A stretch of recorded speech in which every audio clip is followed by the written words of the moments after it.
Pablo Escobar, 22 de julio de 1992, Colombia. La catedral, esa prisión que más bien parecía un búnker de operaciones. El investigador clave aquí no es un policía, sino el doctor Elías, un ingeniero acústico contratado supuestamente para insonorizar el recinto, cuyos diarios fueron recuperados décadas después. Bajo la fachada de fiestas y excesos, el sujeto buscaba el control absoluto del entorno mediante la psicoacústica. El objetivo era generar un campo de infrasonidos de baja frecuencia inaudible para el oído humano, pero capaz de inducir estados alterados de conciencia, miedo paralizante en los enemigos y lealtad fanática en los subordinados. Utilizaban los muros de la prisión como enormes cajas de resonancia para amplificar una señal que alteraba la percepción del tiempo. Durante la incursión militar para trasladar al capo, ocurrió lo imposible. Los reportes iniciales de las fuerzas especiales, luego censurados, describen una niebla estática. Los soldados entraron en las habitaciones y vieron al sujeto sentado frente a ellos, pero eran incapaces de moverse o disparar. Describieron una sensación de pesadez gravitacional, como si el aire se hubiera convertido en plomo líquido. Escobar no escapó por un muro trasero, simplemente caminó entre ellos, invisible a la percepción cognitiva de los soldados, protegido por una barrera de frecuencia que engañaba al cerebro humano haciéndole ignorar lo que tenía delante. El gobierno cortó el suministro eléctrico de toda la zona, desactivando los generadores de la frecuencia. Al caer el campo, la magia se disipó. Los planos del sistema acústico fueron quemados esa misma madrugada. La versión oficial habló de sobornos y corrupción de los guardias, una explicación lógica y cómoda para ocultar que un hombre había logrado hackear la mente de un batallón entero. Si el dispositivo de la catedral logró alterar la percepción visual de un ejército, entonces, ¿aun cuántas veces hemos estado frente a un peligro mortal que nuestro cerebro simplemente decidió no ver? Guayén Chapo Guzmán, 11 de julio de 2015. Prisión de máxima seguridad del Altiplano, México. El foco está en la celda número 20. El arquitecto fantasma, conocido en los bajos fondos como el topógrafo, diseñó una obra que desafiaba la ingeniería civil convencional bajo las narices de la inteligencia internacional. La construcción del túnel de escape no fue una simple excavación. Fue un ejercicio de hipergeometría. Se buscaba crear un corredor subterráneo que no solo conectara dos puntos, sino que anulara la detección sísmica y térmica. Utilizando una aleación experimental en los rieles de la motocicleta adaptada y un sistema de ventilación que reciclaba el aire a nivel molecular, intentaron crear un vacío indetectable para los sensores de suelo más avanzados del mundo. Aquí es donde la física se rompe. Los cálculos de tiempo y distancia no cuadran. Según los peritos que bajaron posteriormente, la longitud del túnel y la velocidad del vehículo no explican cómo el sujeto desapareció en menos de 18 segundos desde que entró en la ducha hasta que salió a la superficie a 1 y 5 kilómetros de distancia. Hubo un desfase temporal. Las cámaras de seguridad mostraron un parpadeo, una distorsión visual en el punto ciego de la ducha que duró milisegundos, sugiriendo que el túnel funcionaba como un acelerador de partículas rudimentario, plegando el espacio para un tránsito instantáneo. Las autoridades sellaron el túnel con concreto reforzado casi de inmediato, impidiendo un análisis científico detallado de las paredes y la extraña maquinaria encontrada a medio camino. El ingeniero, topógrafo, desapareció sin dejar rastro, y la motocicleta fue desmantelada pieza por pieza. Se vendió la historia de una fuga de película para evitar admitir que se había perforado algo más que la Tierra. Si el túnel permitía recorrer distancias imposibles en segundos, entonces, ¿era esa la primera vez que se usaba, o toda la red de distribución global operaba a través de pliegues espaciales que ignoramos? Griselda Blanco. Febrero de 1985, California. El domicilio de la llamada madrina. Los agentes de la DEA que irrumpieron llevaban una orden de arresto, pero el doctor forense Alexander Bube, presente en la escena, buscaba muestras de algo que había estado rastreando en las autopsias de los sicarios de Miami durante años. Más allá de la cocaína, se sospechaba que la organización financiaba la síntesis de un neuropéptido de combate. El objetivo era eliminar químicamente el miedo y la empatía en el cerebro humano, creando soldados perfectos, los sicarios motorizados. No era droga recreativa. Era ingeniería biológica militar para suprimir el lóbulo frontal y potenciar el sistema límbico, otorgando una resistencia al dolor y una agresividad preternatural.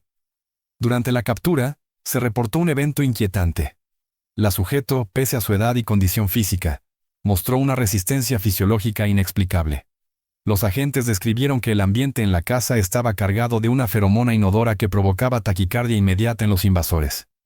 Hubo un momento de silencio absoluto donde 3 agentes experimentados bajaron sus armas inexplicablemente, llorando sin motivo aparente, abrumados por una proyección empática inversa emanada por la sujeto, antes de ser finalmente reducida por la fuerza bruta.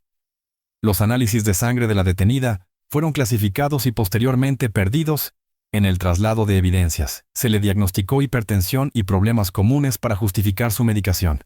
La narrativa se centró en su crueldad y sus crímenes, ocultando el hecho de que su imperio se construyó sobre la capacidad farmacológica de desactivar la humanidad en sus operarios. Si lograron sintetizar la maldad en un compuesto químico transmisible, entonces, ¿cuántos brotes de violencia irracional en nuestras ciudades son en realidad pruebas de campo de este suero? Tischilop, enero de 2021, aeropuerto de Schiphol, Ámsterdam. El hombre conocido como el asiático es detenido en una escala. La operación, bautizada Kungur, involucró a la policía australiana y europea. Pero el verdadero rastreo fue realizado por una inteligencia artificial experimental, supervisada por el analista de datos conocido bajo el alias Cypher. El cartel no solo movía mercancía, movía datos. Intentaban perfeccionar un algoritmo de logística precognitiva, alimentando una supercomputadora con billones de variables. Desde corrientes oceánicas hasta sobornos locales y fluctuaciones bursátiles. Buscaban predecir las redadas policiales antes de que fueran planeadas. No era espionaje. Era un modelo matemático tan avanzado que simulaba el futuro inmediato con un 99.9% de precisión. La detención no debería haber ocurrido. El algoritmo del sujeto había predicho cada movimiento de la policía durante una década. La anomalía fue que, según los registros recuperados de su portátil encriptado, el sistema le advirtió de su captura en Ámsterdam, pero él decidió ignorarla. Los agentes que lo detuvieron reportaron que él los estaba esperando, sonriendo, como si su captura fuera parte de una variable necesaria para un cálculo mayor. Un sacrificio calculado para iniciar una fase 2 del sistema que ahora opera de forma autónoma. Los discos duros incautados fueron borrados remotamente mediante un protocolo de seguridad de nivel militar segundos después de la detención. Los expertos en ciberseguridad declararon que el código era ilegible. Se presentó al mundo como una victoria de la cooperación internacional, cuando en realidad fue una rendición voluntaria ante una máquina que ya no necesitaba operador. Si el algoritmo predijo su propia caída como un paso necesario, entonces, ¿somos nosotros los que lo capturamos? ¿O estamos viviendo exactamente el guión que esa inteligencia artificial escribió para nosotros? Dairo Antonio Usuga Otoniel. Octubre de 2021. Selvas del Nudo de Paramillo, Colombia. Operación Osiris. Cientos de hombres, helicópteros y satélites buscando a un solo hombre. El rastreador paramilitar asignado a la vanguardia, a quien llamaremos el cazador, notó irregularidades en la vegetación que no correspondían a la botánica terrestre. Otoniel no usaba magia negra como decían los campesinos. Financiaba biotecnología de camuflaje activo. El objetivo era crear un tejido orgánico capaz de mimetizarse térmicamente y visualmente con el entorno selvático, una segunda piel, que refractaba la luz y absorbía el calor corporal, haciéndolo invisible a los ojos y a los sensores infrarrojos de los drones. Era la integración definitiva del hombre con la naturaleza a nivel celular. Durante semanas, los satélites mostraban vacíos en la selva, zonas donde la temperatura caía a cero absoluto inexplicablemente. El día de su captura, los soldados no lo encontraron escondido, tropezaron con él porque el dispositivo falló. Testigos aseguran que, momentos antes de ser visto, la vegetación alrededor de él parecía respirar y moverse en sincronía con su pulso.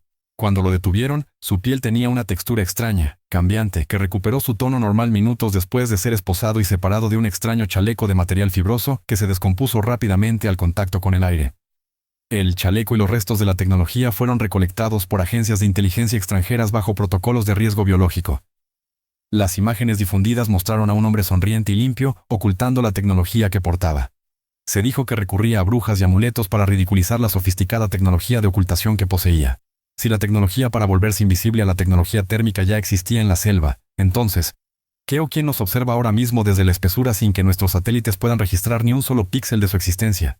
Al observar estos 5 casos en conjunto, el patrón deja de ser una coincidencia para convertirse en una evidencia aterradora. Acústica, hipergeometría, bioquímica, inteligencia artificial predictiva y camuflaje activo.